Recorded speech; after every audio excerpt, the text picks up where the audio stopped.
সেখান থেকে একজন মুফতি সাহেব বেরিয়ে এসে মিডিয়ার কাছে সাক্ষাৎকার দিয়েছে যে আমি যখন দেখলাম দিনে এবং রাত্রিতে পচা খাবার দিত, আমি খাবারগুলো খেতে পারতাম না, যেগুলো পচে যেত সংসদে খাওয়ানোর পরে যে খাবারগুলো, ওগুলোই আমাদেরকে দেওয়া হতো।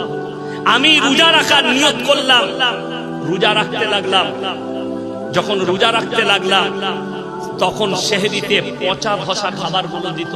আমি ভাতটাকে কয়েকবার ধুয়ে ধুয়ে তার মধ্যেই যেটুকু পরিষ্কার হতো নুন দিয়ে ভাত খেয়ে আমি রোজা রেখেছি।